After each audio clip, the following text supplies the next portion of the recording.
नमस्ते, मैं हूं वसीम और आप देख रहे हैं NDTV इंडिया। भारत में त्योहारों की अपनी एक अलग रौनक होती है, चाहे होली के रंग हो, दिवाली के दिए या फिर रमज़ान का पाक महीना। रमज़ान शुरू होते ही फिज़ाओं में एक अलग तरह की शांति और इबादत का एहसास होने लगता है, लेकिन इस बार उत्तर प्रदेश के गलियारों में एक ऐसी चर्चा छिड़ गई है जिसने लाखों लोगों के मन में एक बड़ा सवाल खड़ा कर दिया है। सवाल ये कि क्या इस बार मस्जिदों से सहरी और इफ्तार के वक्त वो जानी पहचानी आवाज़ सुनाई देगी या नहीं? क्या लाउड स्पीकर पर लगा सन्नाटा टूटेगा या फिर नियम और कायदों की बेड़ियां और सख्त हो जाएंगी?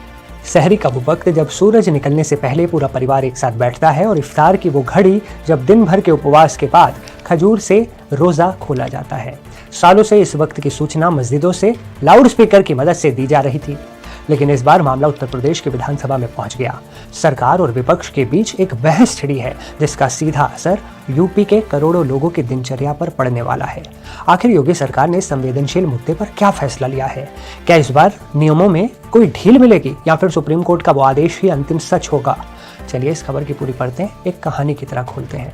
दरअसल ये सारा मामला तब शुरू हुआ जब उत्तर प्रदेश विधानसभा में बजट सत्र की गहमागहमी चल रही थी। शून्यकाल के दौरान समाजवादी पार्टी के विधायक कमाल अख्तर ने एक भावनात्मक अपील की। उन्होंने कहा कि रमजान का पाक महीना शुरू हो चुका है। यूपी में हमेशा से सभी धर्मों के त्योहार मिलजुल कर मनाए जाते हैं। उन्होंने सरकार से गुजारिश की थी कि रमजान के दौरान सहरी और इफ्तार के समय, जो कि महज कुछ ही मिनटों का वक्त होता है, मस्जिदों से लाउड स्पीकर के जरिए ऐलान करने की अनुमति दी जाए। विधायक का तर्क था कि इससे आम लोगों को सहरी और इफ्तार के सही समय का पता चल जाएगा और उन्हें काफी राहत मिलेगी। कमाल अख्तर ने यहाँ तक कहा कि सुप्रीम कोर्ट का आदेश आवाज की तीव्रता यानी वॉल्यूम को लेकर है, पूरी तरह पाबंदी को लेकर नहीं है। उन्होंने मंत्री जी से भावुक होकर कहा कि अपना मन बड़ा कीजिए और इसकी इजाजत दे दीजिए।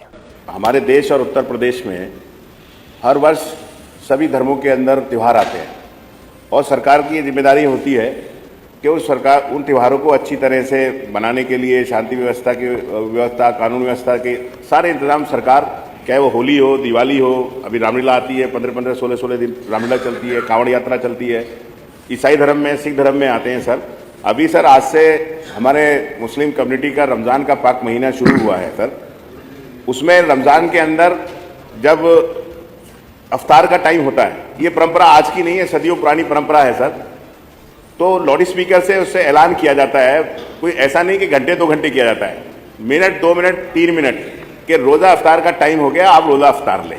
तो लोग उस आवाज़ को, क्योंकि बड़ा गांव होता है या शहर होता है, तो उससे अफ्तार कर लेते हैं। कोई परमानेंट भी नहीं होता कि साहब पूरे साल के लिए ये परंपरा है। दूसरा सर, जब सहरी होती है, सहरी के समय सोने का समय होता है, सुबह सुबह सहरी होती है, तो उस समय भी 1-2 आधा घंटे में बीच में ऐलान लगता है 1-2 मिनट का कि सहरी का टाइम हो गया, आप सहरी खा लें। फिर जब सहरी खत्म होती है तो ऐलान होता है सहरी खत्म हो गई, आप अपना खाना पीना बंद कर दें।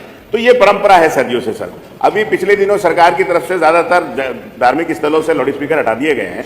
तो सरकार समय समय पे सर त्योहारों के लिए परमिशन देती रहती है। तो मेरा आपसे अनुरोध है सर कि रमज़ान के महीने को देखते हुए अगर सरकार गांव के अंदर एक जगह या शहर में, जिस जगह जो ज़्यादातर कम्युनिटी भी सर अलग ही अलग होती है, और ये भी सब लोग ध्यान रखते हैं कि एक की त्यौहार की वजह से दूसरे को कोई परेशानी ना हो, तो मेरा ये अनुरोध है कि मंत्री जी अगर हम लोगों को ये व्यवस्था दे दें कि एक इस व्यवस्था के लिए परमिशन दे दी जाए पूरे प्रदेश के अंदर, तो लोगों को सर बहुत राहत मिलेगी। विपक्ष की इस मांग पर योगी सरकार की तरफ से मोर्चा संभाला संसदीय कार्य मंत्री सुरेश कुमार खन्ना ने।